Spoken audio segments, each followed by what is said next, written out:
Hey, what's going on, guys? It is Eric, and I'm at a rest stop somewhere in the middle of Pennsylvania on a road trip right now to Detroit, and just got a blonde espresso roast. And originally, I was gonna get the dark. It actually smells really damn good.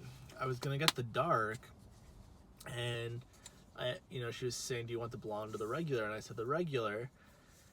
And then as she was about to pour it, I said, how is the blonde? And she goes, "Oh, the blonde is so much better. I love it so much more." And I said, "You know what? Let me try that. I'd love to try that. Thank you so much." And I was really just genuinely grateful that she had given me, uh, you know, the recommendation to get the blonde espresso, which I just had a sip before, and quite frankly, I never had it before, and it's actually a lot smoother. I like it. I don't love Starbucks, but for what it is, it's good. I went to pay. She goes, "Don't worry about this. Free. This is 4 shots of espresso in here that I got free." And it's at a rest stop where the coffee is always overpriced, like every kind of food. So, for some of you that know me in person, I get free stuff literally all the time. Like every single week, someone gives me something free at some store or something. And people are like, "Oh, Eric, how do you always get free stuff?" And I don't go looking to get free stuff from people. I don't even look to get anything from people. That's the thing, is that if you are someone who is a giver in life and lets people contribute to you, and she had the opportunity to contribute to me at that barista. You know, a lot of people don't have full-on conversations. I had a full-on, normal, genuine conversation, and I let her have the opportunity to contribute to me and teach me a little bit about some new coffee that I didn't know about. Made her feel good. She got it from me for free. But if I had been like that in order to it to be a tactic or a technique, like, "Oh, I'm going to show generosity and gratitude in order for you to like me and get free stuff," right? I could almost guarantee you that would not have happened, right? Or if you're doing anything like that in order to have someone like you, or force some kind of outcome, it's not going to go over very well.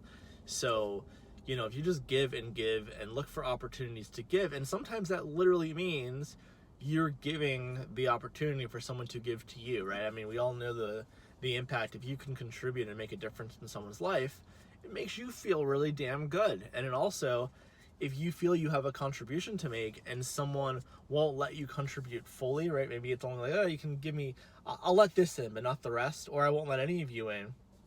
Oh, you can feel cut off from that person.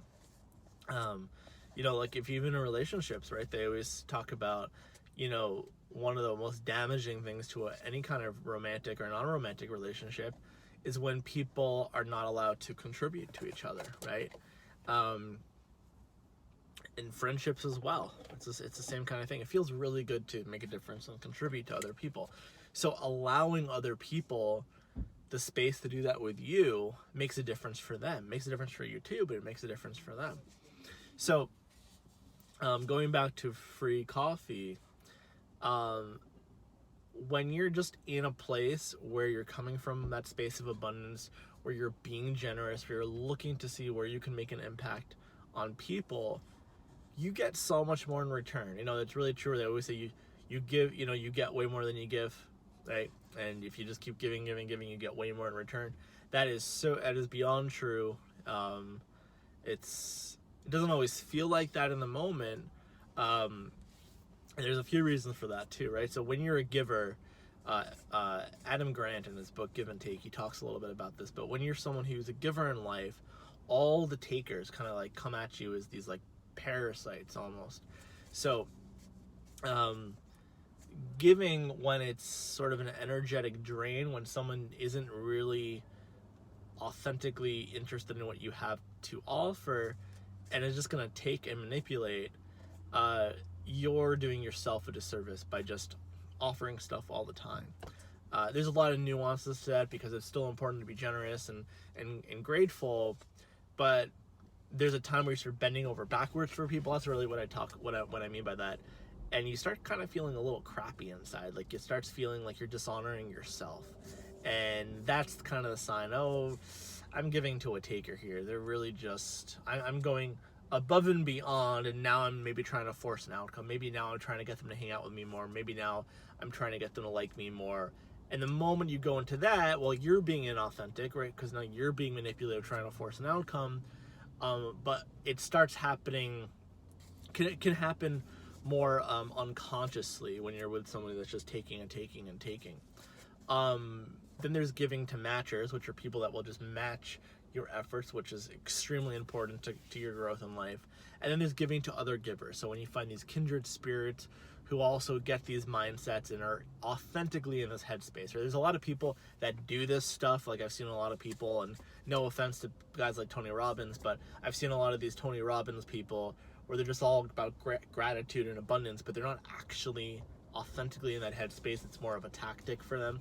They don't get the beingness of it. Some of those people, right? So I'm talking about people who genuinely are in that space, and you can give and give and give, and it's just like this magical, like, bursting of energy is how I experience it. It's magical. The other thing, though, too, is when you are genuinely giving and giving and giving, there's a compounding effect to this. You know, I sent out lots of thank you cards. That's something I've been doing since I'm in high school, so a long time. And you know, at the beginning, you don't really feel it that much. It's like, okay, I said thank you, I thank you. Not everyone even acknowledges your thank you. It doesn't mean they didn't appreciate it, but they don't necessarily acknowledge it. But as you start making these networks and as you start thanking people, you start building it. If you've ever seen like a compound interest graph, it kind of goes like this and then shoots up. Well, you could say it's almost like a social gratitude that compounds over time. And the more you express yourself to people, and the more you build like-minded networks of people and bring cool people together, the first few years, if you just started doing that, the first few years, you may not notice much of a difference, and it might actually occur like you're putting in way more than you're getting. But if you can stick it out and constantly focus on building value for people, creating really valuable networks for yourself and other people, right? Because when you're building valuable networks for yourself, you're also providing value for other people and connecting really great like-minded souls together. Over time, you get way more out of it. It's just the impact is typically delayed at the beginning. But anyway, so if you want to go get free stuff, don't try to get free stuff. You may not even ever get free stuff, but you can't force that out of people. But you know, be generous, be grateful, not do gratitude. It's a very different thing. But be that way. Come from that space of abundance, and also notice areas of your life where you're coming from scarcity. Noticing areas of your life where you're really not having thanks and gratitude for certain things, and you're not admiring certain things, and look to let those go. You can even go up to someone and be like, hey, I know you sent me that thank you card. I never acknowledged it. I'm really sorry. I really did appreciate that. Little things like that make a really big difference. Or even little things like, hey,